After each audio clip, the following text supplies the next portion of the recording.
The 39th session of the Senate in the first regular session of the 17th Congress is hereby called to order. Senator Grace Poe will lead the chamber in prayer.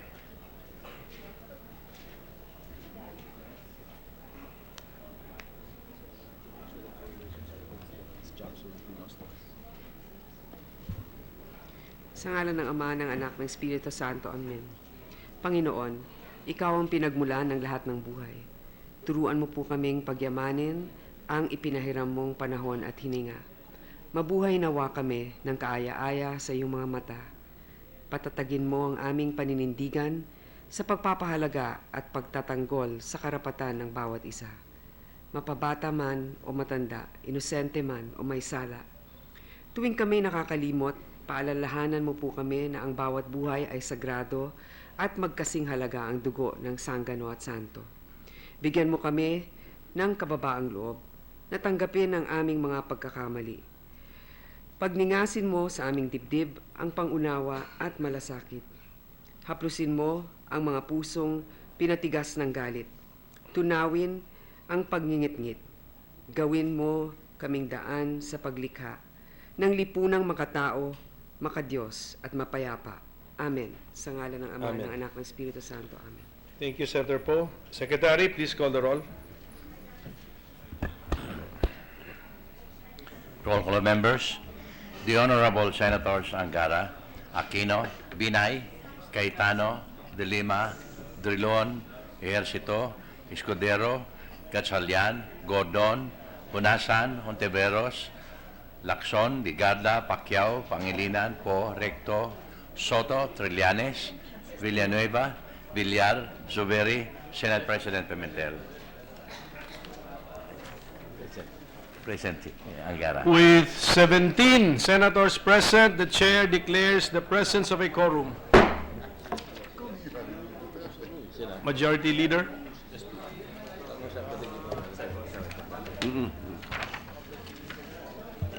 Mr. President, I move that we dispense with the reading of the journal of the 38th session, Tuesday, November 8, 2016, and consider the same as approved. Is there any objection to the motion of the Majority Leader? There being none, the motion is approved. Mr. President, we'd like to welcome some guests in the gallery. Guests of Senator Pangilinan, and more particularly would like to welcome our idol, former Senator Wigberto Bobby Tañada, who is with us this afternoon, together with former Congressman Oscar Oca Santos and several coconut farmer leaders. Also, we'd like to acknowledge the presence of the Philippine Science High School main campus students, headed by Charles Joseph de Guzman, Mr. President. Welcome to Senator Tañada, Congressman Santos, our coconut industry leaders, and to the Philippine Science High School, our future scientists. Welcome to the Philippine Senate, to all of you. Mr. President, I move that we proceed with the reference of business. Is there any objection? There being none, the motion is approved. Secretary, please do the reference of business. Bills on first reading. 1232, an act providing medical scholarships in state universities and colleges to qualified students and for other purposes by Senator Vicente Soto III. Referred to the Committees on Health and Demography, Education, Arts and Culture, and Finance. Resolution number 229, entitled Resolution Directing the Committee on Sports to conduct an inquiry in aid of legislation on the alleged unliquidated funds released to the Philippine Olympics Committee and the unjust imposition of eligibility requirements for the candidates for POC President, thereby limiting the participation of other members by Senator Sani Angara. To the Committee on Sports. Communications. Letters from the Bangko Sentral ng Pilipinas transmitting to the Senate copies of certified and authenticated circular numbers 928 and 929 dated 24 and 28 October 2016 in compliance with Section 15A of Republic Act number 7653, the new Central Bank Act. to the Committee on Banks, Financial Institutions, and Currencies. Majority Leader. Mr. President, to speak on a matter of public interest, I move that we recognize Senator Richard Gordon. Is there any objection? There being none, Senator Gordon is recognized to speak on a matter of public interest. Mr. President, just a few minutes. My PowerPoint just arrived a few minutes ago. Session is suspended for a few minutes. Thank you very much, Mr. President.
Session is resumed. Senator Gordon has the floor. Thank you very much, Mr. President. I rise today on a question of collective privilege in the sense that yesterday was a day of commemoration in memory of those who passed on because of Haiyan. Over 8,300, some say it was 10,000 people who perished in that typhoon. This is a typhoon of the century, Mr. President. Very powerful winds, storm surges that wiped out villages and created havoc in initially 26 provinces. And to this day, we're still working on about 9 provinces that are still on recovery mode. I rise today in honor of a volunteer organization, an international humanitarian organization called the Red Cross Movement. We have our Red Cross since 1947, although our forebears wanted to have a Red Cross or a Pulang Cruz noong panahon nila Aguinaldo. Pero hindi natin nakuha sapagkat hindi tayo recognized as a nation at the time. Nonetheless, we became an adjunct of the American Red Cross, and in 1947, we got our charter. In this hall, there are several Red Cross governors. Vice chairman is Governor Zubiri, and another governor is William Gatchalian, or rather Sherwin Gatchalian. I just want to make sure he was awake. He is awake.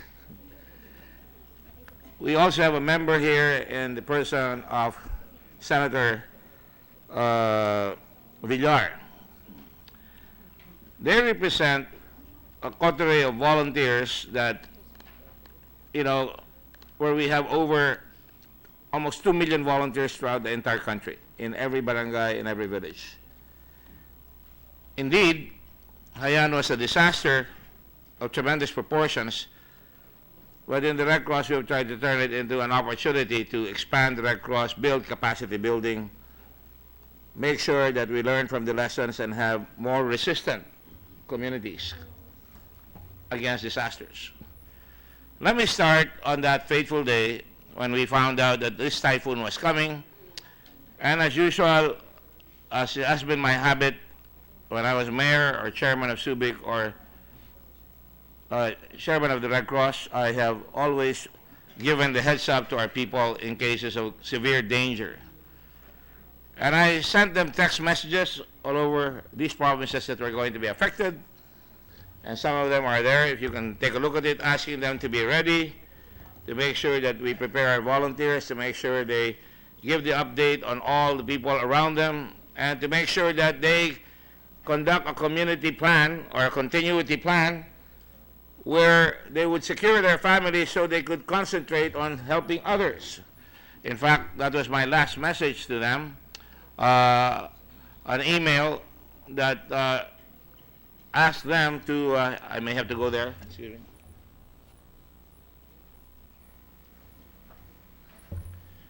Asking them to remain steadfast and take courage because this is indeed a very powerful typhoon.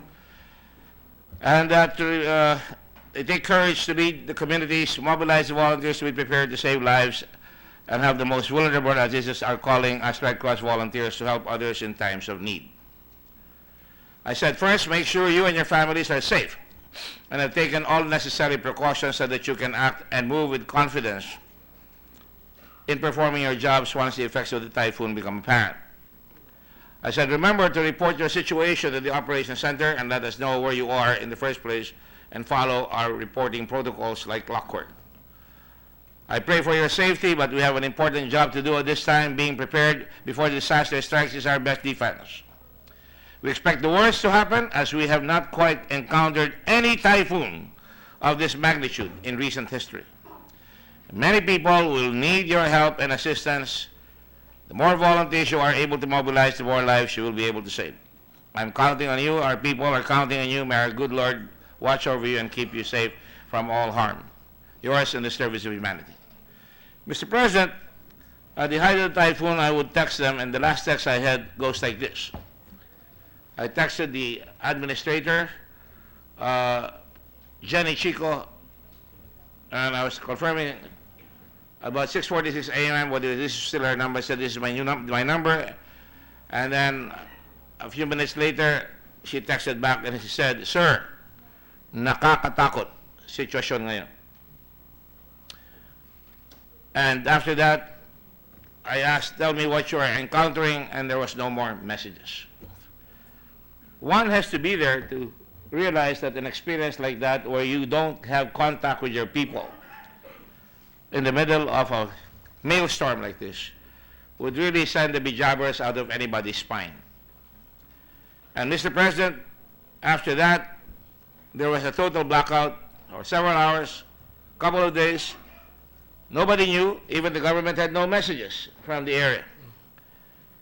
And so, the next contact I had, finally we were able to get a satellite phone, and one of the International Committee of the Red Cross had a satellite phone, and they were able to contact, and a Kathy Gearing from Australia, a volunteer from Australia, a delegate, called us, and she said, and I can remember her words to this day, every day, I don't forget it. She says, "Mr. Chairman, there are too many dead bodies. We need plenty of morgues. People are running out of food. There is rioting. We're totally scared. Please send help." And indeed we did. We mobilized right away. We sent a flotilla, a convoy of our equipment, everything from ambulances to water tankers to 10,000 liters of rescue trucks, closed van, ambulances, power lights, generators, 6x6 trucks. We had to set up a blood bank because I think we lost the blood bank. We just assumed that. We sent a rub hole, and we sent satellite phones, single sideband mobile radios, apart from the fact that we immediately sent food, ready-to-eat meals from a local company in Valenzuela called CDO. We were able to get 10,000 tins of ready-to-eat meals. You just peel it off and you can eat adobo or whatever you want. It never reached there because by the time we got to Samar, there was a lot of problems. There were people who tried to stop us. We brought in 500 gallons of fuel in a water tank, in a fuel truck, and of course we brought in water bladders as well and 3,000 jerry cans. There was a firefight in Sorsogon. We were delayed, but along the way, when our volunteers and our staff got near Leyte, they were already being stopped by people, and so we left the food and the other equipment that we were hearing that there were riots, and we had to distribute the food in typhoon-stricken Samar as well. I'm relating this story because it goes into the analysis of what happens in the middle of a typhoon when you have no communication. 3 or 4 days without any communication. You could not enter the area. There was no airport. There's no ports operating. And that was what greeted us when our people got to Leyte. Even as we crossed the bridge, there were already bodies floating all over, people hanging on trees. And, they were all over, simply all over. And, our people were calling us and saying, we are stunned at the magnitude of the devastation. And of course, you've heard about the rioting already and the looting. And by the time we got there, I had to ask our people, because we had also brought about 5,000 body bags. We always bring that in a major disaster of this sort. I had to ask them a very hard question, and I said, would you follow me if I ask you that I know we can no longer rescue it to the pier, but there are so many bodies, thousands of bodies out there, you would have to pick up the bodies, ilalagay nyo sa body bag, and you can see the pictures there. These are volunteers of the Red Cross from Bataan, from Olongapo, from Bulacan, and you could see, Batangas would later come in. And you can see that we were lining up the bodies in body bags. And at the same time, I remember we were called right away to go to Coca-Cola, and we were able to pick some more bodies there, and they lent us their truck so that we could move some more. And you can see the bodies line up in the area. Well, so many towns in Leyte had perished. But at that time, remember, there was a big earthquake that preceded this typhoon in Bohol. And we were trying to complete that disaster. It soon began to become a forgotten disaster. That is the nature of the beast. When you have a major disaster in one area, the moment another bigger disaster comes in, makakalimutan yon. So ang focus ng buong mundo was right there. But you have to move fast because you have to capture the generosity of the world right away. And this is a magnitude, a disaster that affected 16 million persons. Millions of families were affected. They were homeless. Homes had literally exploded. Let me tell you about the heroism of Jen Chico and the other lady from the blood bank. I forgot her name right now, but I do have her first name. They went up at the time the surgeons were coming into the roof. But before they did, they tied the ambulance of the Red Cross on the post. And they picked up the blood and they brought it on top of the roof to make sure that after the disaster, there would be blood. And they had to stay there for a few hours until the water subsided. And you could see that was how our Red Cross chapter looked like right after the disaster. And so these are just some of the things that I wanted to relate to you. Jenny Chico and Nilda Quiero of the blood bank. These are our heroes out there who immediately came in. And of course, the first order of the day was to put our chapter together and put our blood bank in order so that we could provide with blood right away. And right away, as we went along, you could see how many generous souls came in. For example, 3D, this is support from, I can't remember his name right now, the 3 R's. Let's see, Romero. And right away he lent me, because the blood bank had been shattered, he lent me a container van that we turned into a blood bank right away. Regis Romero. Of course, when other people found out that we had fuel, hiniram na kaagad yung aming fuel tanker. We were given fuel, and we were given fuel by the United Nations. So the Red Cross was, moving around the area for 3 months, providing fuel to the people and everybody else. To make a long story short, Mr. President, we were burying people, we were putting them in body bags, we were conducting relief. The emergency relief was so tremendous. There were others like, the Chuchi Foundation of Taiwan that came into the Corps. A lot of good-hearted people were there. We're not the only ones that were helping at that time. Of course, Susie Mercado, Dr. Susie Mercado also asked for assistance, and we provided them with blood. Later on, we would also help them when we got to the airport in Giwan. Having said that, Mr. President, the Philippine Red Cross went on right away, started giving emergency relief. And I want to tell you that after all these things have happened, we were giving food, but we were not giving food like politicians do.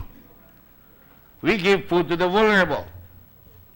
Everybody would demand for food, but we don't do it that way in the Red Cross. There is a quick assessment always undertaken, and we give it to the most vulnerable. Here are some pictures. We do not give handouts. I'm a politician, but I've been a chairman, and I've been in the Red Cross for more than almost 49 years now, since my youth. And you can see that we don't hand out the food anymore, or the relief efforts. Our volunteers line them up, and we get the women, because they're the ones that take care of the family. We don't allow men out there, so nobody's shoveled, nobody's shoved, or nobody's, even groped at times during the melee. And they're given cards so that we would know who would come in. And you can see this was going on so fast. But the more important aspect of this is not just the delivery of food. You can see that before we even gave them, we even provided them with instructions so that in case there's another typhoon, they would know what to do. I'm teaching them to hold on to their ears when they hear the first whistle. That is makinig. 2 whistles to make sure that they hang on to the family, and they would practice the family would be the relief items. And after 3 whistles, they would carry their families or the relief items out, parang evacuation, so that they can go to the safe place that we were taught them to be.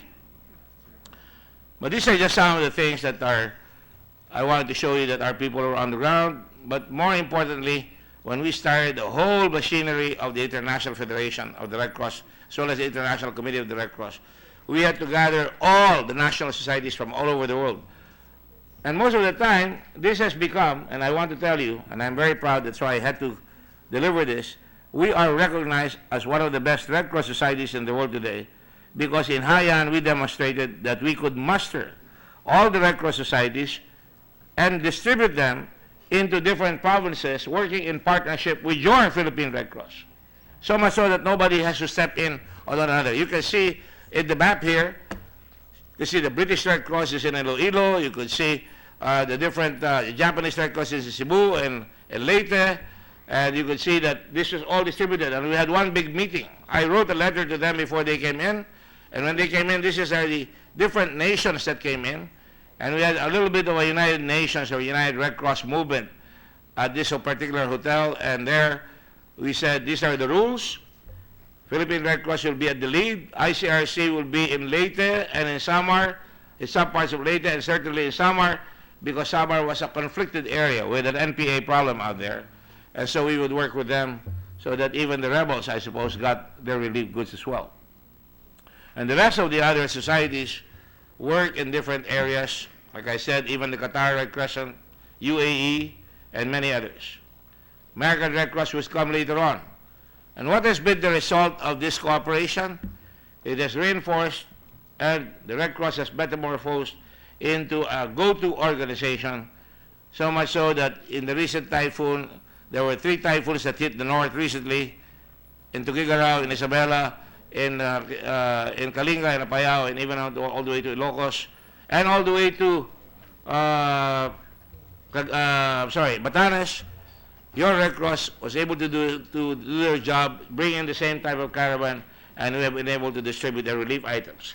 Now, in terms of shelter, Mr. President, that is what is important here today. I heard our distinguished colleague, Senator Legarda, talk about the 25 billion peso allocation for shelter in 2016, which has not been expended except for 5 billion. Mr. President, your Red Cross track record can be shown here in the fact that our aim was to get 80,278 homes in the following provinces: Palawan, Aklan, Antique, Capiz, Iloilo, Cebu, Ormoc, Leyte, Western Samar, Eastern Samar. And you can see here on the chart that we had already built 76,461 homes.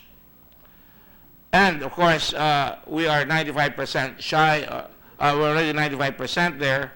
And we can show you the type of homes that we have built here. And the way it is built is that there is a group that will assess. You're a widow, you're unemployed, you have children, and there are people sick in your family, you're at the top of the line. But there is a lot of transparency involved. There's a lot of hard work.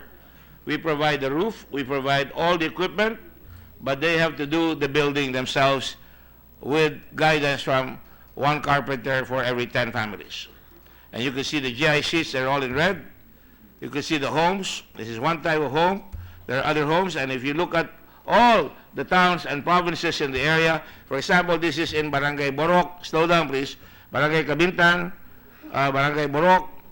You have 16 houses in that area. You have the names: Jomar Samson, Icanor Guino, Rolando Soto, and all these other houses. I don't think he's related to Senator Soto, but anyway, they're there. In Ahui, in Badyagan, these are different provinces in the area, and you can see below the transparency of the effort. We work with some Red Cross societies like the British Red Cross, in some areas with AirAsia, in some areas with Citibank, in some areas with Japanese Red Cross, and you can see the houses there that are built. They are built with their own comfort rooms. And then over and above that, you can show that the transparency, that no donor can come to us and say, where'd you put our money? And we can show them the houses that were built, because you can easily identify them. They have red roofs on top of the homes. And they are designed more or less in the same manner. We had problems securing materials, but we were able to overcome these problems. So there are many of these houses that have been built, Mr. President, but over and above that, we even have a solar paneled homes. My assistant from LaSalle is indeed very fast, but I cannot keep up with her. But this is the solar paneled homes in Cebu, in Palpay, down Bantayan, and this is built with the French Red Cross, and people are very happy because it's a complete community by itself. And so, Mr. President, you can see that there has been an effort, and our effort has paid off. As we finished yesterday's commemoration, we are already at 76,000 plus homes, and we'll soon finish our target in the next few months of 80,000 homes. Schools were built. The first schools that were built in the area was built by the Philippines Red Cross with the Chinese Red Cross.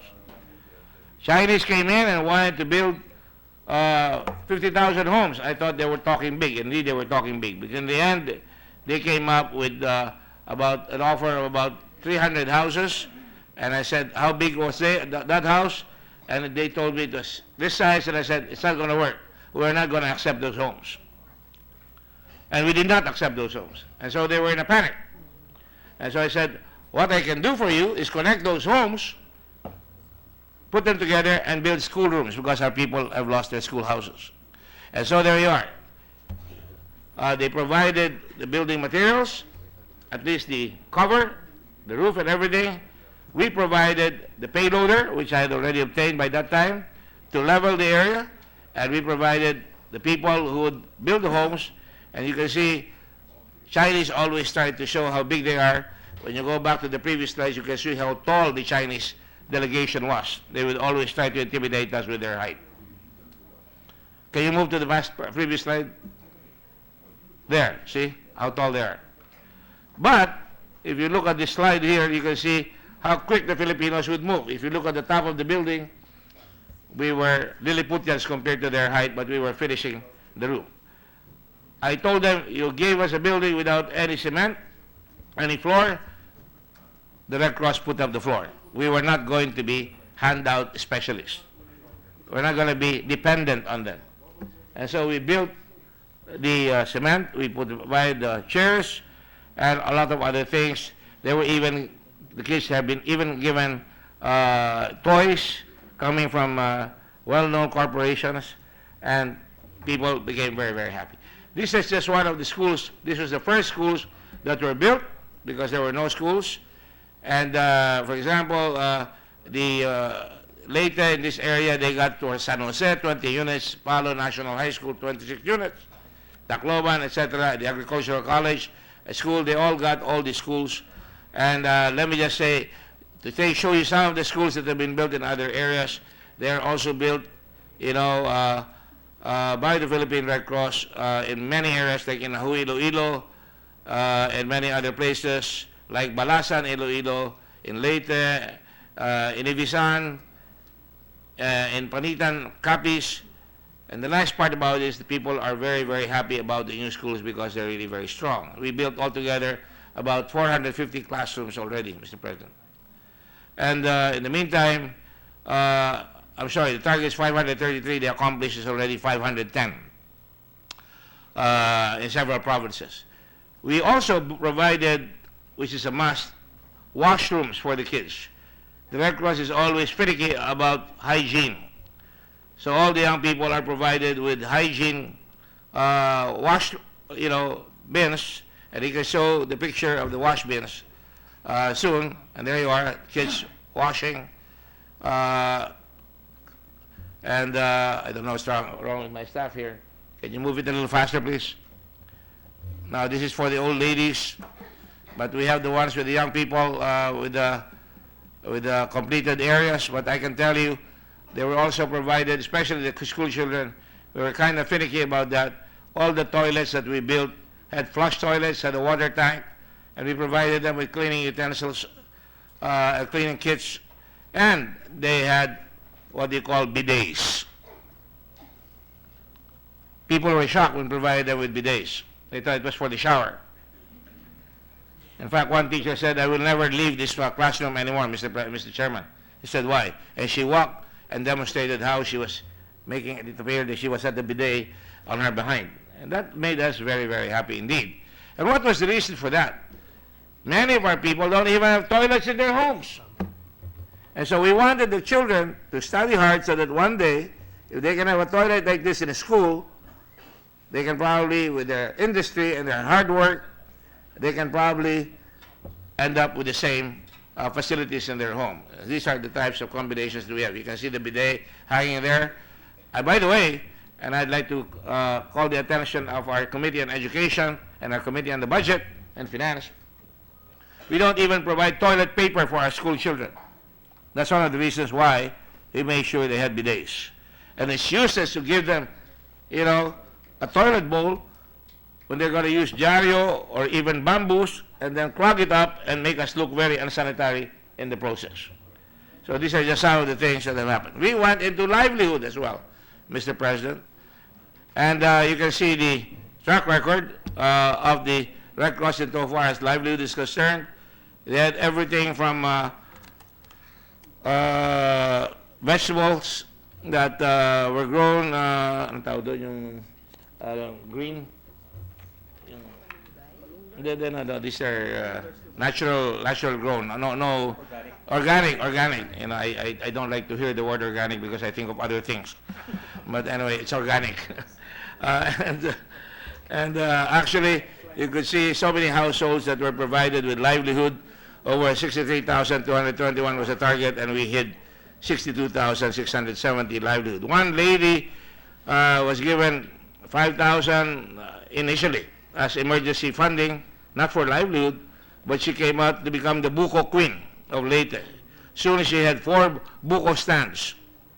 Later on, she would have, there she is, have her own pickup for the buko. And she would have a multi-cab. And she would have provided her husband with a fishing boat, not acquired from the Red Cross. They bought it themselves. And she's now involved in networking. Her name is Irene Collado, and she's now involved in networking. We have so many of these examples. Some of them engage in, you know, having their own stores with the vegetables that they planted. They would have their own sewing machines, and they were very happy. I was watching a TV presentation yesterday at the Red Cross, and you could see some of them crying with happiness that they are now able to have tremendous livelihood. Many of them got 10,000 pesos. In fact, most of them got 10,000 pesos each so that they could start a livelihood. Sometimes they'd be given a house, and of course, most of the time they'll be given 10,000 so they can start. This is not a handout. It is in the realization that if you give somebody a house, already stress is down, but if he doesn't have any livelihood or any capital, he would still be stressed. And so the idea is to provide them with resources so that they can start a new life. And many of them, indeed, have started a new life. There are many other things that the Red Cross have done, like health centers. We provide them with health centers and many accoutrements. And of course, we have engaged in capacity building in terms of providing the chapters with ambulances and provide them with water cleaning facilities. By the way, throughout all this, we even put up water filtration facilities, and we kept giving water receptacles, and they would operate with the water tanker after it's cleaned, and we would come out with a delivery system of water where people don't have to line up for sasalok like that, and they just go into the spigots, which have about 8 spigots per area, and they would just line up with their water jerry cans. I can tell you also that we sent fire trucks, and we put out fires also in Leyte. I can tell you also that we put up hospital tents with surgery, and we left the surgical gear in 2 provincial hospitals of Leyte, in Basay and in Balanhiga. And the knowledge and the experience that we got in building these hospital tents, and we now keep some of them, something that we even brought with us in Nepal during that earthquake. You can see in the picture there, 29 people from the Philippine Red Cross, including 5 doctors, went to Nepal, built hospital tents, and saved a lot of lives in that area. in spite of all the other problems that we're having here. By the way, as an aside, we also sent people to Ebola, and we also sent somebody in Ecuador to teach them how to build tents. And you can see some of the pictures here. I believe this is in Ecuador. And see that that earthquake devastated several provinces and towns, and we try to gain experience from this. And that's why we now are visited by many, many societies to learn from us within the Red Cross nowadays. So, Mr. President, I could go on and on and on. This is not bragging time. This is just to make us realize that the Red Cross all over the world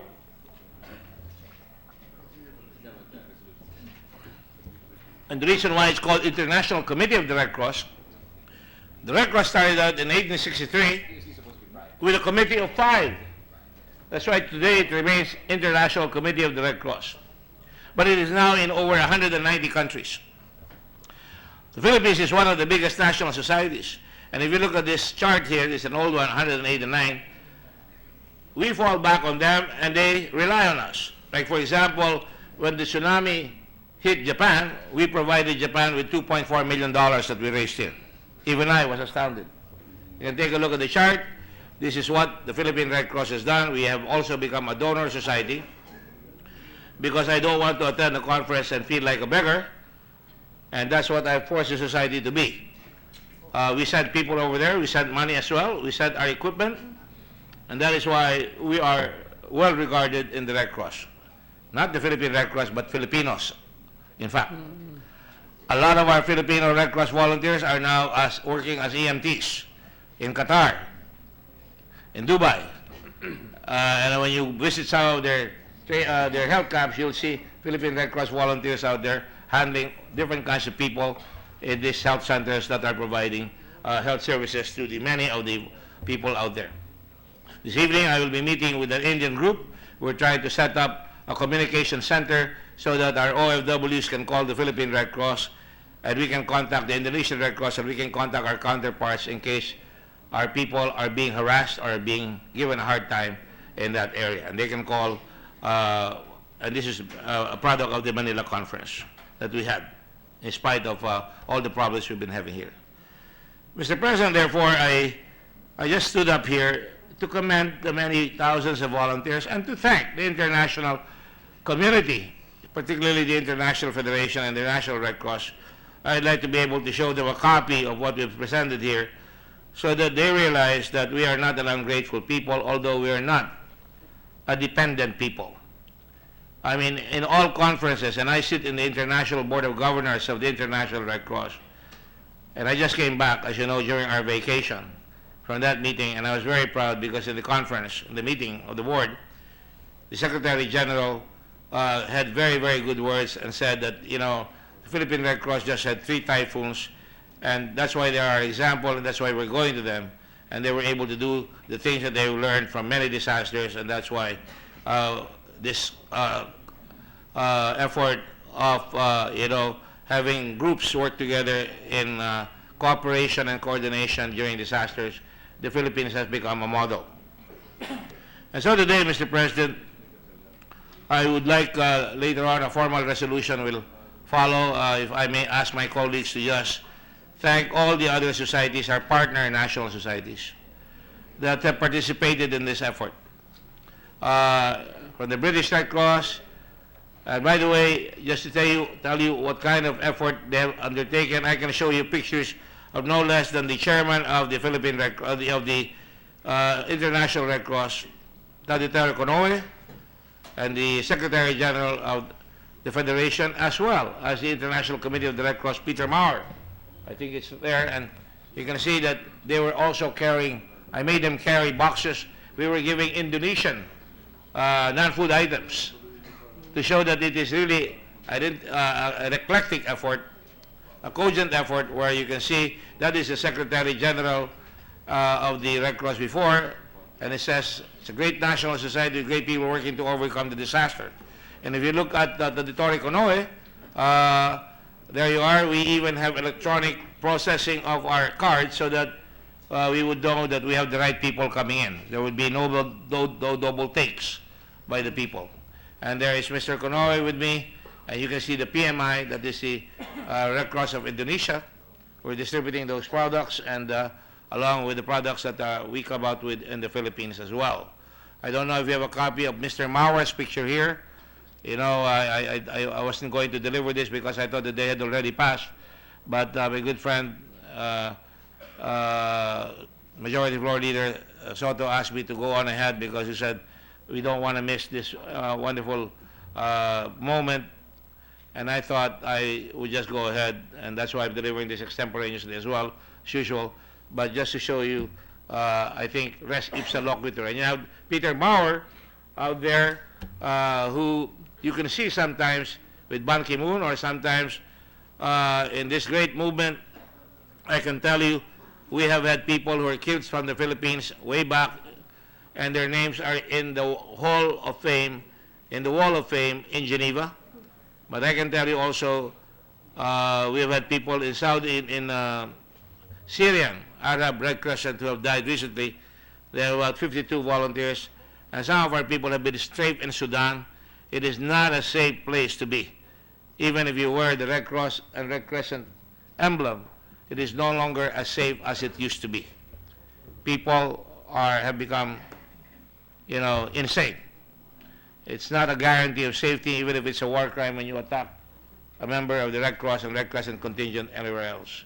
And in the name of those people, and in the name of our volunteers, I rise on this very special day, one day after the 3rd year anniversary, proud of the effort made by our people. It's not me that should be congratulated. I'm their spokesman. They carry the whole brunt of humanitarianism on their backs. And like I was saying yesterday, I felt really bad when Senator Legarda said that we had 25 billion pesos earmarked for NHA, and they have not even delivered. And as from what I hear, they have also had a previous tranche of about 30 billion, and all they can show is 20,000 houses. We put up the houses with less than 4 billion pesos, Mr. President. So something is wrong somewhere. And as we end this speech, I would like perhaps to ask Senator Legarda to give me some more detail, because I would like to know why our efforts during disasters are stymied by bureaucratic rigmarole such as, well, we cannot find land. You don't have to build subdivisions. This is not for show. When you delay somebody's home, you are stressing that family that has probably lost a member of the family already. And when you do not use the money given by the world or by the Philippine government to alleviate the human suffering that our people have, that is sacrilegious, Mr. President. And one of these days, I will stand up again and perhaps make a report on what has been happening out there in terms of relief, on capacity building, on risk reduction. Because if you go to Leyte, the no-build zone signs have been replaced with an X on the low, and the people themselves have taken matters in their hand, build zones ang nakalagay doon, defiantly, you know, acting against the wishes of the government to save them, which shows an absence of political will to make them safer. And so, Mr. President, there's a lot of things to be done. I would like to thank you for giving me the opportunity once again to cite our people here. Two of my people are here, and let me just go there so I can see them.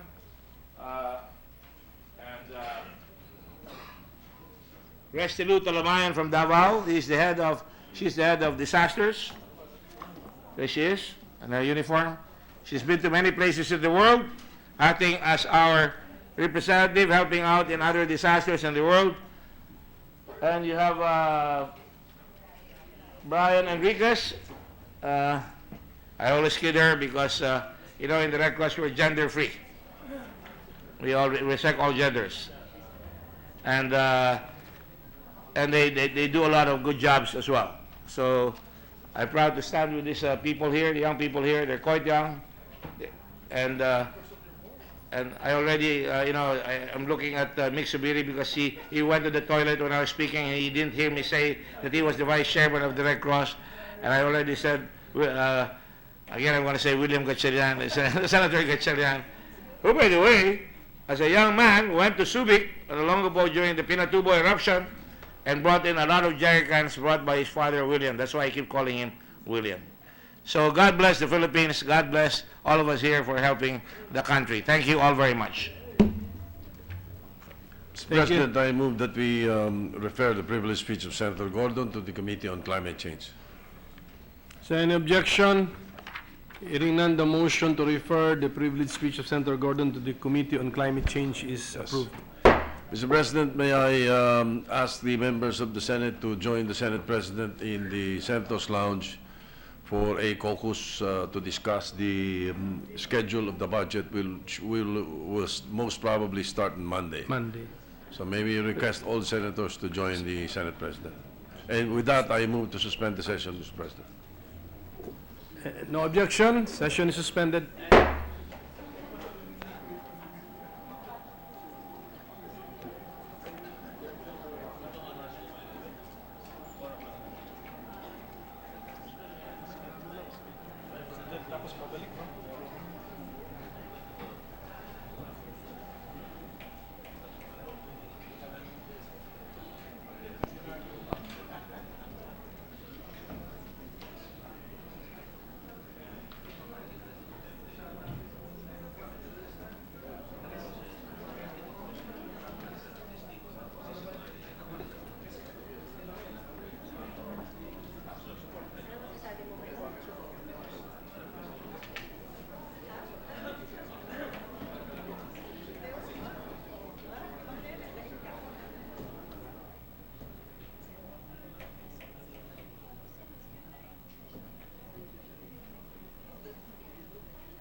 Session is resumed. Mr. President, I move that we proceed with the additional reference of business.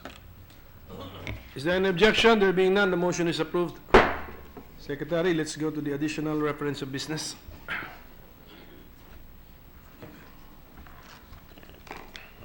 Committee report number 8, prepared and submitted jointly by the Committees on Agriculture and Food and Finance on Senate Bill number 1233, with Senators Pangilinan, Recto, Villar, Aquino, and Ontiveros as authors thereof, entitled An Act Creating the Coconut Farmers and Industry Trust Fund, providing for its management and utilization and for other purposes, recommending its approval and substitution of Senate Bill numbers 5264, 139, 669, and 934, sponsored by Senator Pangilinan.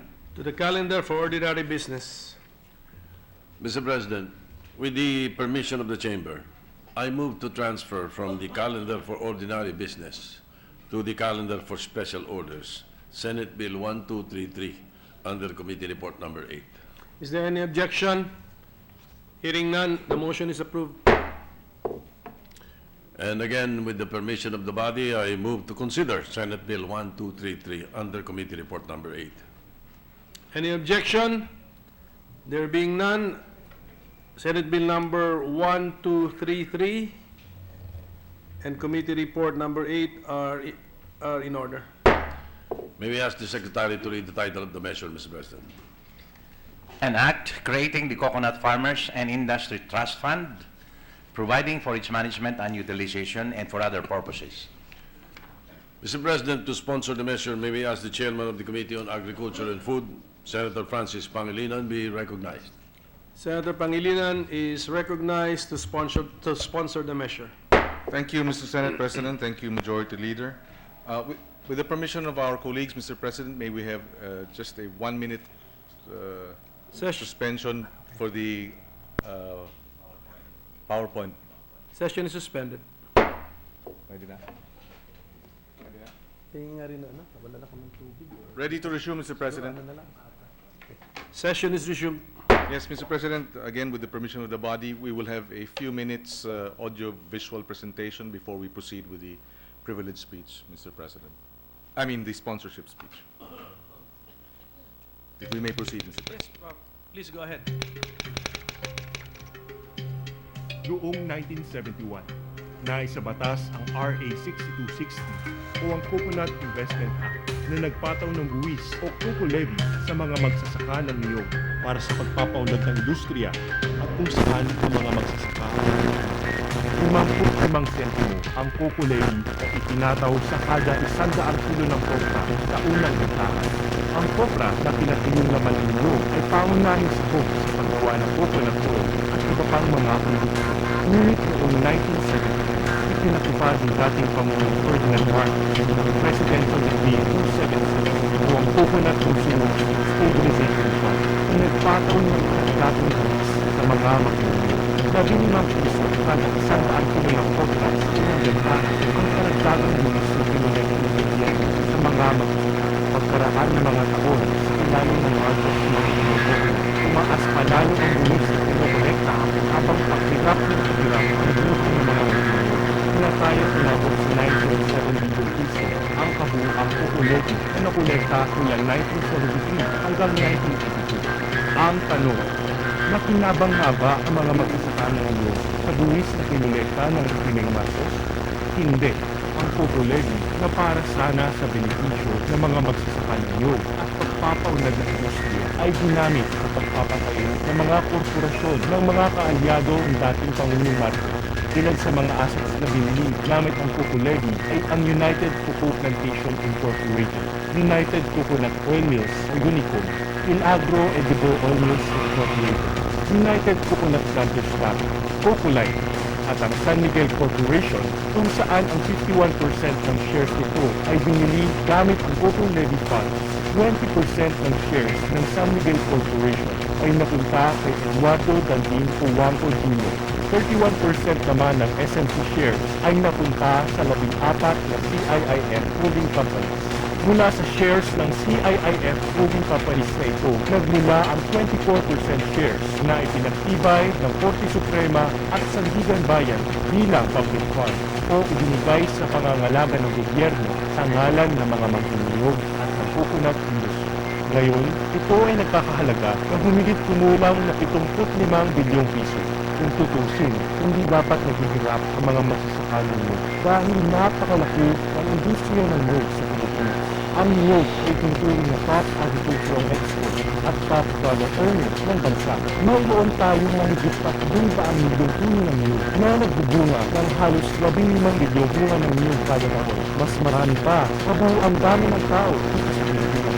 Ngunit ang maglamang industriya ng ito ay sinamantala para sa sariling interes ng mga kaya nanatiling mahirap ang mga magniniyog matapos ang nagsisabat ng pagkakas. Kapag nais sa batas ang Popular Trust Fund Act, matitiyak na ang 75 bilyong piso pondo na hawak ng gobyerno ay magagamit lamang sa pagpapaunlad at kaluhan ng mahigit 3.5 milyong magsasaka ng nyug. Ang industriya na tututok lamang sa pagkukorta ay maaari nang makukuha ng mas maraming process at value-added products na mag-aangat sa buhay ng ating mga magniniyog at titiyakin ng itatalagang trust fund committee na ang pondo ay hindi na muling magagamit sa pansariling interes ng Pilipinas. Nakatagot-atong taon pakaraan, ipataw ang populetis, kailangan bakasan na ang pagsasamantalakan.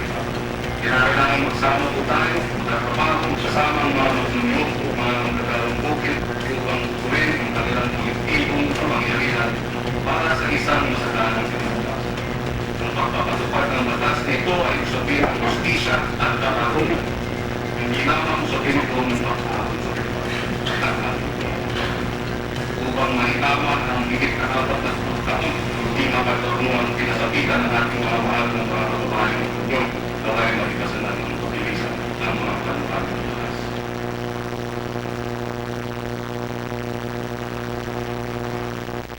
With the permission of our colleagues, Mr. President, if I may proceed. Please do so. Thank you, Mr. President. Mr. President, distinguished colleagues, your Committee on Agriculture and Food has the honor of sponsoring Senate Bill 1233, an act creating the Coconut Farmers and Industry Trust Fund, providing for its management and utilization and for other purposes.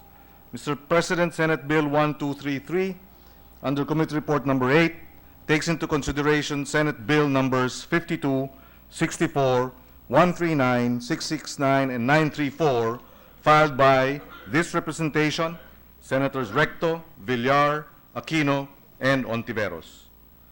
Mr. President, yesterday the Supreme Court decided on the Marcos burial in the National Heroes Cemetery. It is, to this representation's mind, a move that has the effect of trying to erase, Mr. President, our collective memory as a people. Of the illegal arrests, detentions, tortures, killings, and the plunder during martial law. For there was systematic taking of liberties with the people's money, as several Supreme Court decisions have said. One of those decisions, Mr. President, is on the cocoa levy. That decision was yesterday, Mr. President. Today we will move so that we will not forget. Today we will prove once again that the dictator does not deserve a place at the libingan ng mga bayani. Today we sponsor the committee report on the bill creating the Coconut Farmers and Industry Trust Fund, providing for its management and utilization and for other purposes. Tulad ng pinakita sa video kanina, pinataw ang cocoa levy sa magnunyog sa ilalim ng batas militar. Ito ay para umano sa pagpapaunlad ng industriya ng pagnunyog. Sa halip, ang pera binulsa at tinuring na personal na pondo ng diktador at mga kroni. Mahigit 40 taon nang nakabinbin ang pondo dahil sa mga iba't ibang asunto sa korte. Umaabot na sa mahigit na 100 bilyong piso ang halaga nito. Korte Suprema nagsabi para ito sa ating mga magnunyog. Iyan mismo ang sinunod ng ating panukalang batas. Anong namumukod na mga katangian ng panukalang batas na ito? Ang Senate Bill 1233. Una, tinatalaga na ang pera ay ari-ariang bunga ng Coco Levy ay para sa pagpapaunlad ng kabuhayan ng magnunyog. Ikalawa, tinatalaga ang pondo bilang perpetual fund, panghabang buhay na gagamitin ng interest income.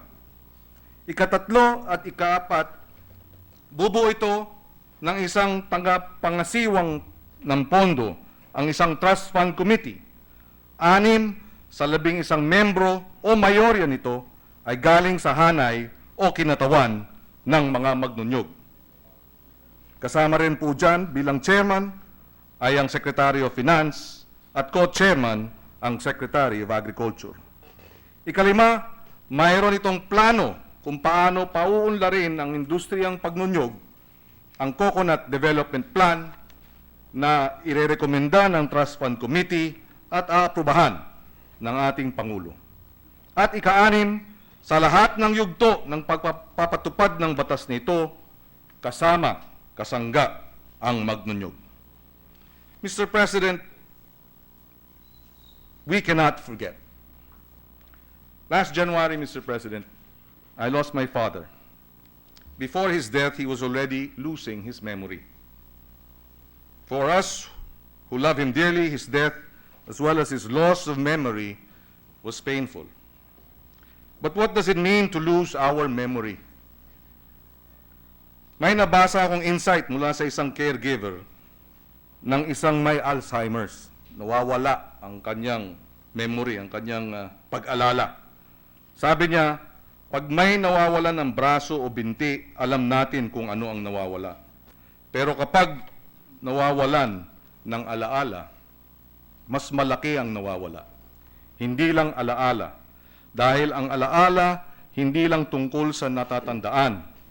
At ang pagkawala ng alaala, hindi lang tungkol sa pagkalimot.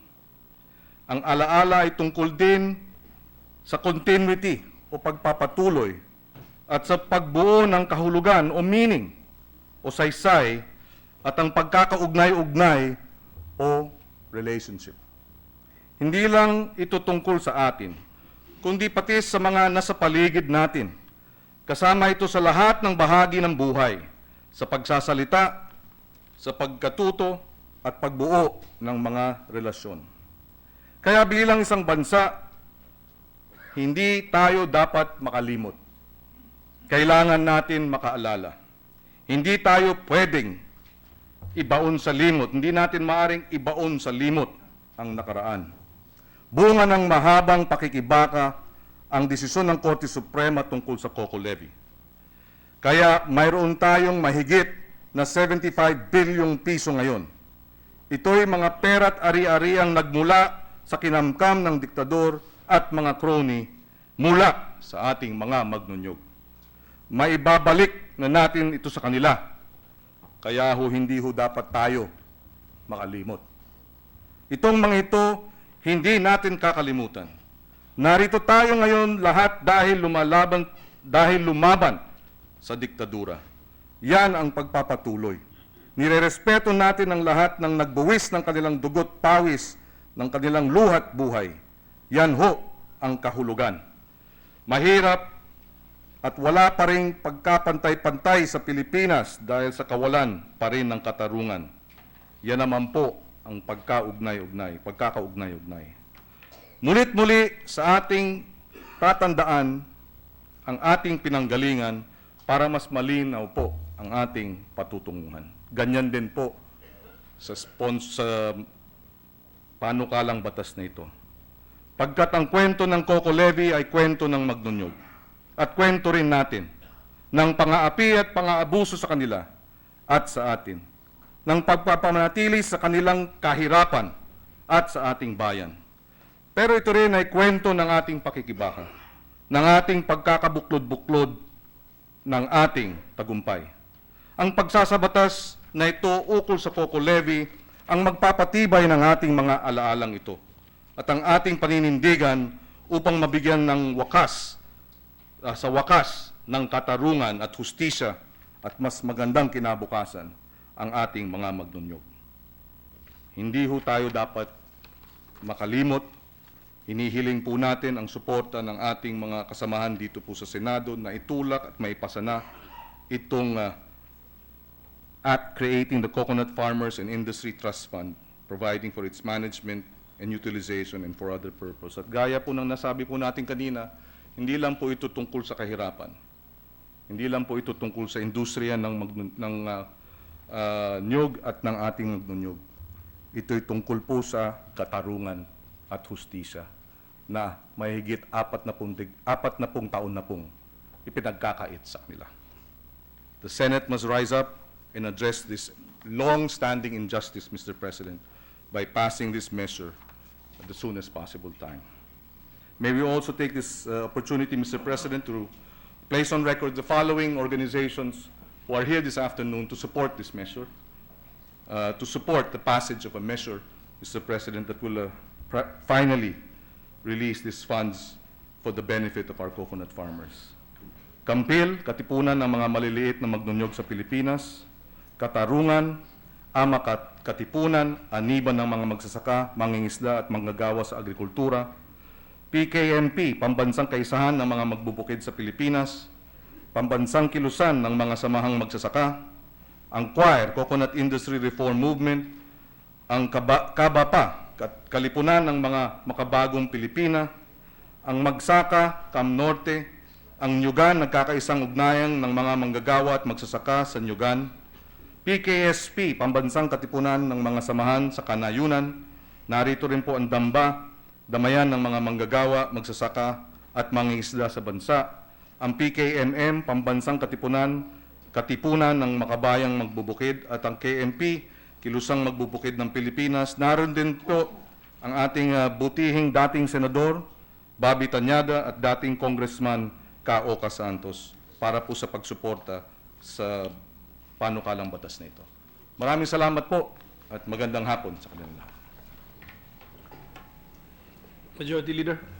Thank you, Mr. President. To give time to the other members of the Senate to study the proposed measure, I move to suspend consideration of Senate Bill 1233 under Committee Report Number 8. Is there any objection? Hearing none, Senate Bill number 1233 under Committee Report number 8. The consideration thereof is suspended. Thank you, Mr. President. Last October 12, Senator Win Gatchalian delivered a privileged speech entitled Powering Growth, Contemporary Issues in Philippine Energy Sector. The parliamentary status of that particular speech is that we are in the period of interpellation, and there are 3 senators who have made reservations to interpellate Senator Gatchalian. Senator Ejercito, Subirio, and Tiveros. With the consent of the Chamber, I move to resume consideration of the period of interpellation on the aforementioned privileged speech of Senator Win Gatchalian. Is there any objection? Hearing none, the motion is approved. Mr. President, Senator Subiri informed me that he will no longer interpellate. And on the other hand, Senator Ejercito will not be able to interpellate. So I move that we recognize Senator Win Gatchalian and to interpellate Senator Rizal Ontiveros. Senators Gatchalian and Ontiveros are recognized. Thank you, Mr. President. Thank you, Mr. President. Would the gentleman from Valenzuela accept a few questions? To be an honor to be interpolated by the my former colleague in the House of Representatives. Thank you, Mr. President. Since we've all waited a month to continue the interpellation of this privileged speech, I'm just glad, Mr. President, I was able to extricate the notes I made during the good gentleman's speech and just to refresh my memory why these were the particular notes that caught my attention. I reviewed the hard copy of the speech. So the good gentleman will excuse me if I quote some of the statements he made then, which my questions relate to. Mr. President, you said that it became one of your priorities as chairman of the Senate Committee on Energy to collaborate with public and private stakeholders of the energy sector in laying down the blueprint for establishing the right energy mix for the Philippines. I think, Mr. President, this whole idea of the energy mix, popularizing it and promoting the right energy mix is so important. And I'd like to ask the good senator, what do you think are one or a few of the most important policy proposals that the chairman will be pushing side by side with both public and private stakeholders to come up with that right energy mix for our country? Okay. Thank you, Mr. President. Actually, the energy sector is a very dynamic sector, and it's actually one of the most sector that changes every time there's a technological advancement, there's policy changes.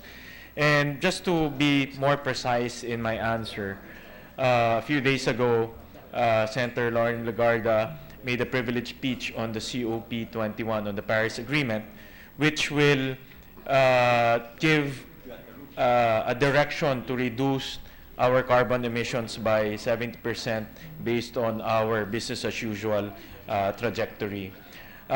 This is a new policy direction, and if we will achieve that reduction in 70%, it must come from two very important sources. Number one, transportation. Number two, industry, including power generation. Having said this policy direction, we have to consult the different stakeholders when it comes to energy, because definitely our economy is built on two things, no? Manufacturing and services. And manufacturing is a energy dependent industry. Once we start moving into the reduction of our carbon emissions, definitely we cannot avoid in fine-tuning and reducing the coal power plants that will be built in the future. And this has some effect on the pricing. That's why it's important also to consult the manufacturing sector, consult also the industries as to what will be the adverse effect, no? If we reduce coal power plants and maybe increase the cost of electricity to their production. So these are the very important consultations that we have to make in order to achieve the right balance, no? I guess I can also say that the energy sector is a great balancing act, no? We also have to balance what is required environmentally and also what is required in our manufacturing and industry. So it will be a great balancing act, and this balancing act will be solidified by consultations and also by a lot of briefings from the different stakeholders. Well, Mr. President, I'm very glad that the good senator mentioned almost in one breath both coping with the effects of transitioning away from coal and towards renewable energy. And I agree that the two could complement each Right. other. It's a very sensitive balancing act because as we speak right now, the technology for renewable energy is quite expensive, no? For now, no? But the technological advancement in this type of technology is also very quick, no? In fact, just to give the gentle lady from Akbayan some recent developments, Meralco closed a deal buying 100 megawatts of solar power at 5.39 pesos, no? The last fit rate was 8.69. So 3 pesos, almost 3 pesos discount, no, from the previous fit rate. So we can see the leaps in technological advancement when it comes to renewable energy, and this has to be monitored closely by the Department of Energy so we can take advantage of this technological advancement and use it in our country. And I'm glad also, Mr. President, that the gentleman gave, in fact, a very concrete example of how supposedly cheap energy and supposedly more expensive energy, that the price gap is actually being closed over time, Yes, including by the definitely. technological advances. Mr. President, you also mentioned, the gentleman also mentioned in his speech that my vision is to build an energy supply founded upon the principle of 3S, a stable energy supply which provides sulit or affordable energy to consumers while ensuring environmental sustainability. So stable, sulit, sustainable. And I was very struck by this formula, and I wonder if the gentleman would care to tell us a little bit more how we will translate that into a concrete new energy policy and new energy programs on the ground. Without doing anything, Mr. President, our economy will grow. No? Our population is growing. Our economy has some organic fundamentals for it to grow. And when our economy is growing, it will demand energy. And one of the challenges in our country really is to provide stable supply of power. And there are many, many challenges that this industry is facing, one of which is what I mentioned in the past privilege speech, was the red tape. No? Just to be exact, you need about 1,340 days, no, to get your permits done if you want to build a power plant. That's almost 4 years. So add about 2 more years to build the actual power plant. That's about 6 years, no, from the time you think of building a power plant and from the time the first electricity supply will come out of that plant. So medyo matagal siya, Mr. President. That's why it's one of the strategies of the committee is to find solutions to make sure that there is stable supply of power in our country, no? And to make sure that this stable supply of power will continue as our economy grows. The other one is sustainability, and again, sustainability is hinged on our commitment to the international community to fight climate change and to be part of the part of the global community looking for solutions, lowering down greenhouse gases and lowering down carbon emissions. And the last one, sulit, being this is the most, I guess, closest to the stomach of our constituents, is paying reasonable amount to their electricity bill. It's very difficult to claim that we can have the lowest cost, no? Because a lot of countries, especially here in the region, they subsidize their electricity prices. In fact, the Philippines, I think, in this region, in the group of ASEAN, of 10 ASEAN countries, we're only country that does not subsidize our electricity. So it's also part of the direction of the committee to look for, to make sure, no, that we are paying the reasonable amount for the electricity that we get. And we're looking for solutions to trim down, no, some of the what we call excess charges. For example, the systems loss that we see in our bill. It is in view of the committee that we can still trim it down, and if we can trim it down, then we will get some savings in our electricity bill. So these are the 3 very important balancing act in the power sector: sustainability, stability, and the price or sulit that we are paying to the generation companies.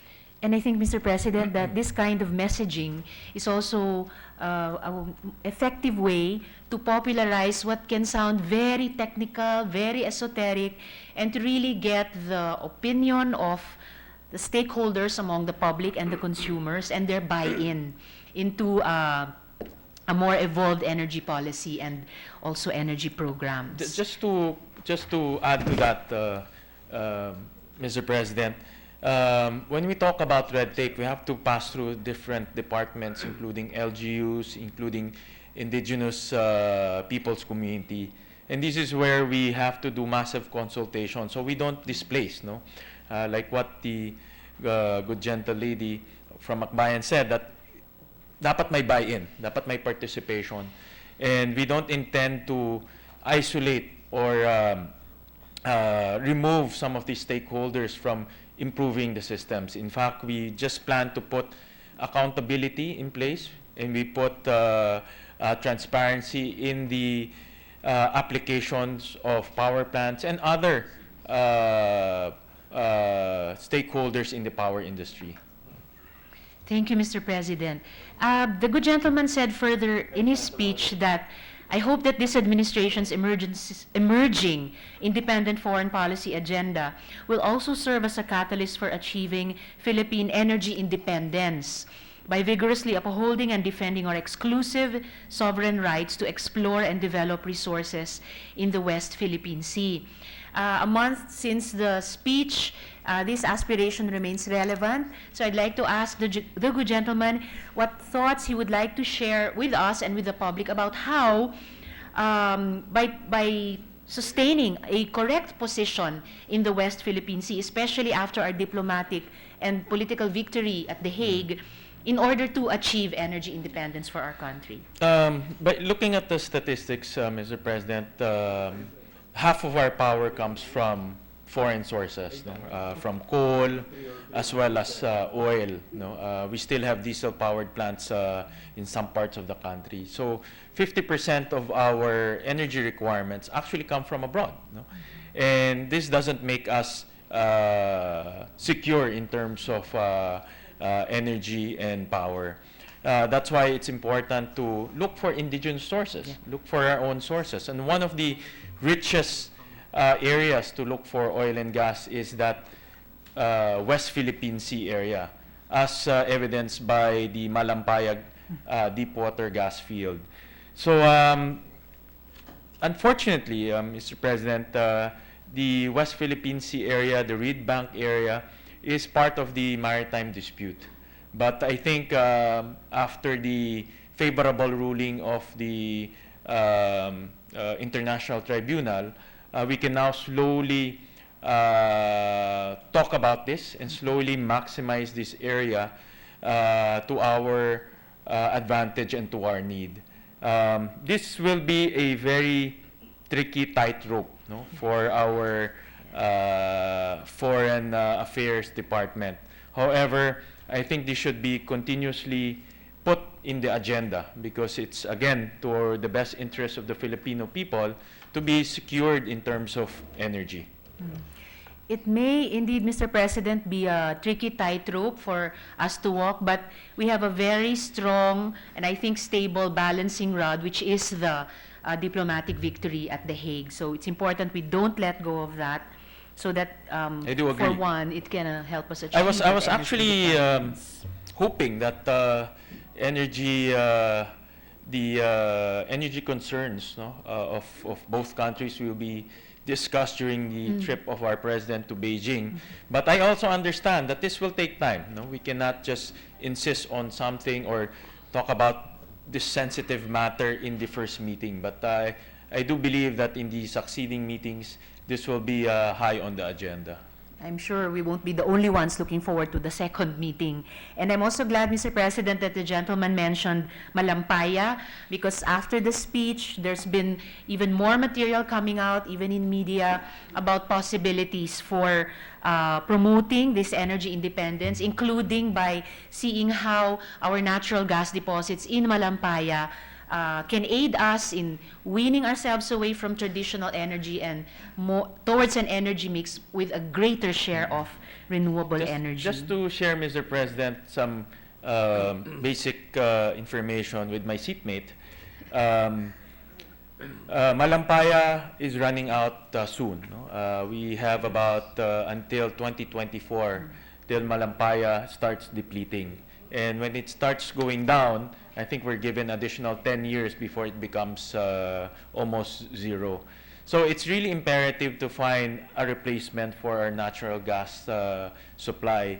Natural gas takes up about 20% of our energy source here in the Philippines. It's also relatively clean, no, compared to coal and other sources. So it's really imperative to look for a replacement for Malampaya, and hopefully, no, we can maximize our resources in that West Philippine Sea area.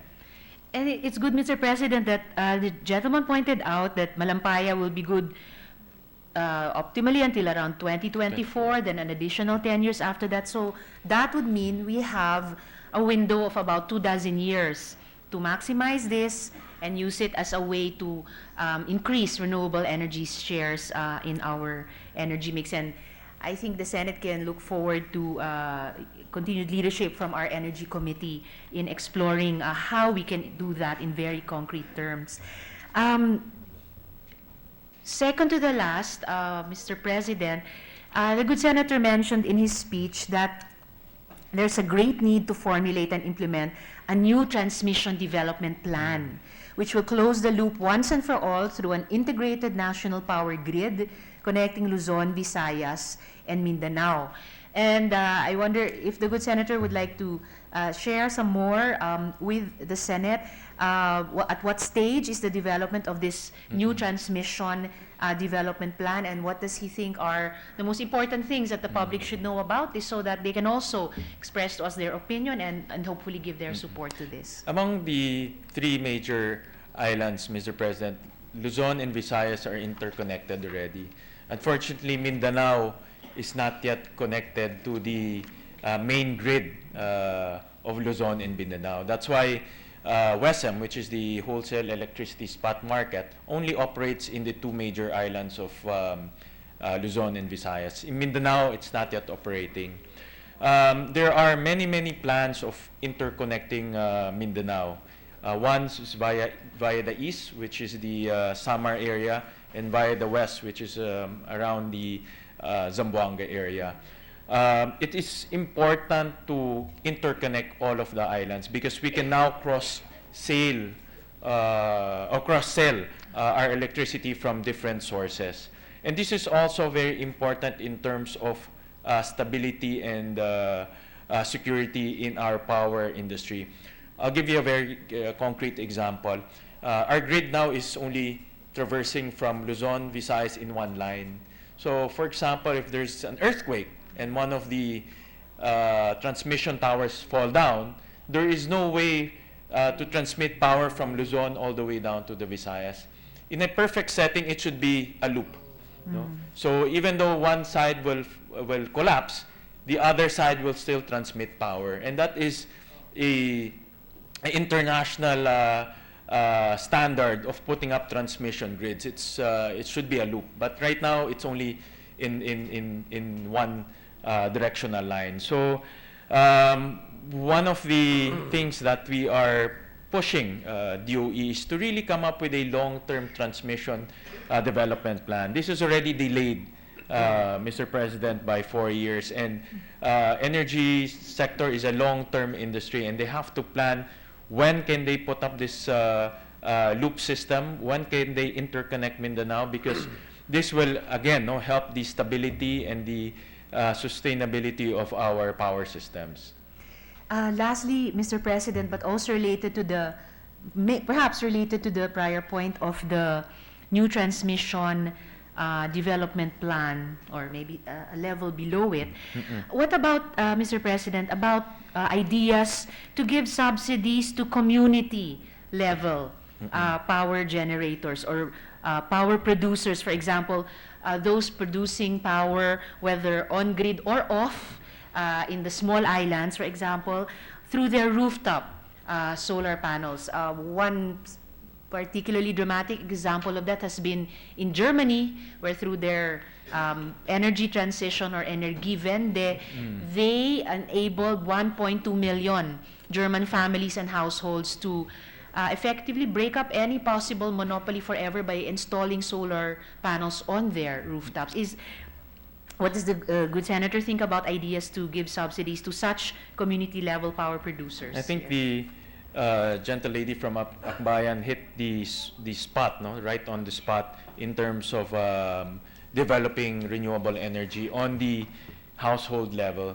Earlier, we met with GIZ, which is the foreign aid organization of Germany, and precisely they said that in the Philippines, we're still not household level when it comes to renewable energy, and there are many unfortunately, no, there are many provisions in the RE law that are not being implemented. One of it is the net metering provision, which will empower the household to buy their own solar panels, sell it to the grid, and make money out of it. No, this will encourage the tremendous development of solar rooftop technology.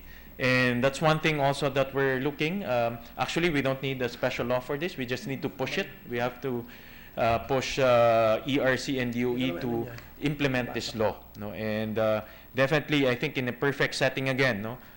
All of us, no?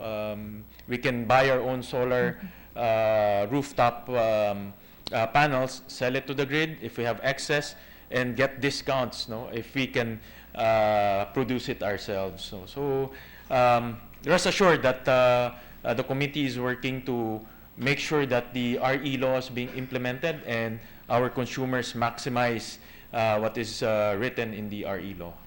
I agree 100%, Mr. President. That net metering provision is one of the most important provisions of the RE law that the Energy Committee can lead the Senate in exercising oversight on its implementation. For solar, even for micro hydro, Yes. through running bodies of water behind the households, behind households, by which households can generate power, contribute to the grid, and have the monetary value of that deducted from the electric bill at the end of the month. So very exciting in terms of democratizing energy also Actually, in our Mr. country. President, this afternoon when I met with GIZ, I got a lot of ideas, and it awakened. I was awakened that we're still very far off, no, in terms of household level independence in terms of power. In Germany, like you said, what my seatmate said, that there are now 1.2 million households who can sell electricity to the grid. No? And effectively, this is a competition, a form of competition to the power generation. That's why the power generation there is always on their toes in terms of technology, in terms of selling their power cheaply as possible. Thank you very much, Thank you very Mr. much. President, and I look forward to the other interpellations that are lined up for this very interesting speech. Thank you Thank to the you. good Thank you. gentleman. Will the good senator accept some questions from the chair? Yeah, with honor, Mr. President. To help educate this representation, can you please expound when you mentioned earlier that there has been a 3 peso drop in the FIT is that for solar power? The solar power. Okay. Number one, is that good for the Mr. consumer? And then number 2, why did you say that represents technological advance?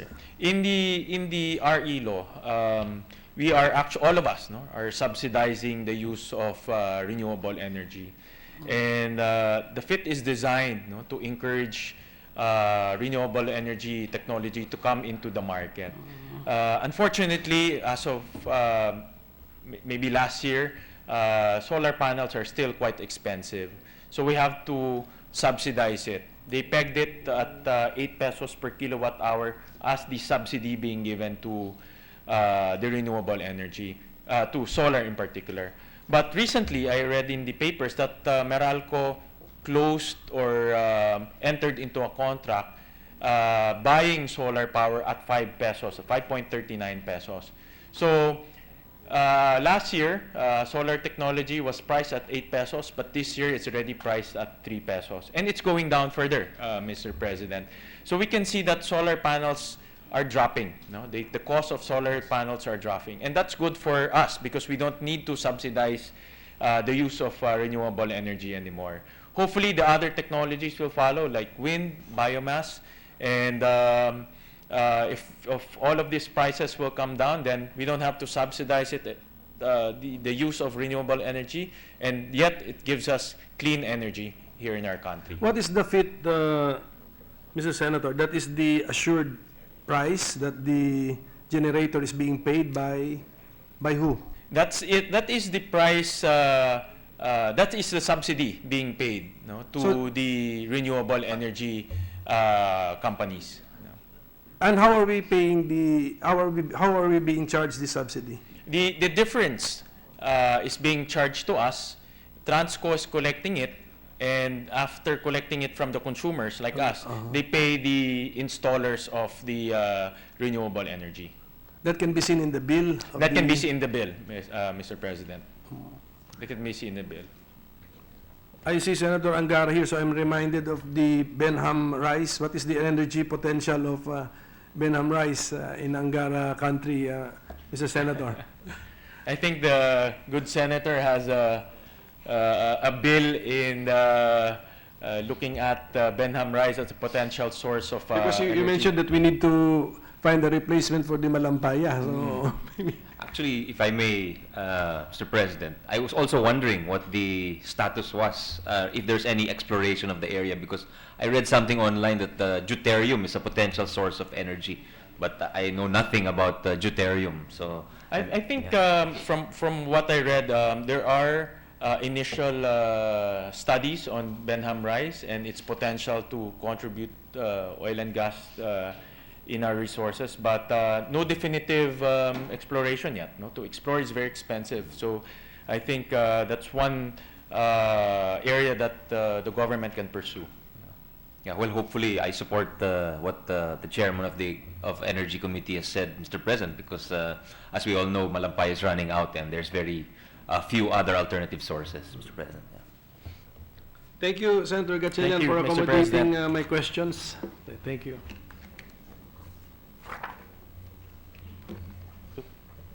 Mr. Senator President, Angara? Senate Minority Leader Recto has expressed his intention to interpellate on Monday or the next session day, so we suspend consideration of the speech. I so move.